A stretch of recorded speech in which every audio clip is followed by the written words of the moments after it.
ముందుగా మీడియా మిత్రులందరికీ నమస్కారం.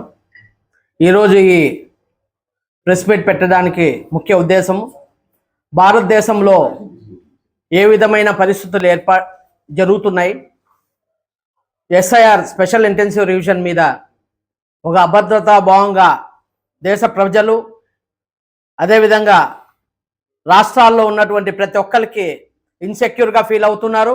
మరి వీటికి సంబంధించి ఎందుకు ఇన్సెక్యూర్ ఫీల్ అవుతున్నారు అంటే మొన్న మొదటి 2 దశల్లో జరిగినటువంటి ఎస్ఐఆర్లో ఏ విధంగా అయితే నిర్దాక్షిణ్యంగా ఓటర్లని తొలగించబడినారో ఈ విధంగా ఇప్పుడు అది చూస్తే కేంద్రంలో ఉన్నటువంటి నరేంద్ర మోడీ ప్రభుత్వము ఏ విధంగా అయితే దొడ్డిదారున అధికారంలోకి వస్తుంది చూసే ఉన్నాం.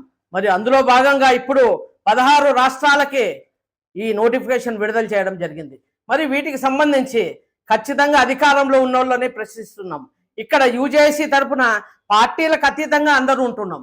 మరి ఇక్కడ ఏ పార్టీకి టార్గెట్ అనేది కాదు, ఏ విధంగా మాకు ఇండివిజువల్గా ఎవరి మీద వైరం అనేది లేదు.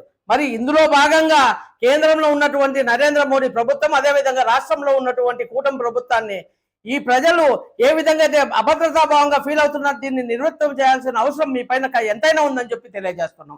మరి అదేవిధంగా అనంతపురంలో నుంచి ఏ ఉద్యమమైనా కానీ అనంతపురం నుంచి మొదలవుతోంది. మరి ఇంతకు మునుపు ఎన్ఆర్సీ సిఏఏకి వ్యతిరేకంగా అదేవిధంగా హిజాబ్ అందరికి సంబంధించి అనంతపురంలో మీరు చూసే ఉన్నారు. మరి వీటిపైన ఒక వర్గానికి సంబంధించిన ఓట్లని ఖచ్చితంగా తీసేస్తాననే అభద్రతాభావం అది తీసేయాలా. మరి అదేవిధంగా మీరు చూస్తే స్టాటిస్టిక్స్ ఇందాక మా మిత్రులు చెప్పినట్టు మరి హిందువుల ఓట్లు కానీ కుల మతాలకు అతీతంగా వీళ్ళకి ఏవైతే వాళ్ళకి ఓట్లు రావని అనిపిస్తారో బిఎల్ఓ ద్వారానో ఇంకో ద్వారానో ఈ విధంగా చేస్తారనే అభద్రతా భావం ఉంది. దీనిపైన ఖచ్చితంగా జిల్లా అధికారులు అయితే రాష్ట్ర అధికారులు జాతీయ అధికారులు ప్రతి ఒక్కరు దీనిపైన రాజకీయ పార్టీ నాయకులు వీళ్ళు నివృత్తి చేయాలా. మరి అందులో భాగంగా Anantapuram united joint action committee ఆధ్వర్యంలో అనంతపురంలో పెద్ద ఉద్యమం చేయబోతున్నాం. బక్రీద్ పండుగ తర్వాత ప్రతి ఒక్కరు వేలాదిగా ఖచ్చితంగా చేస్తున్నాం.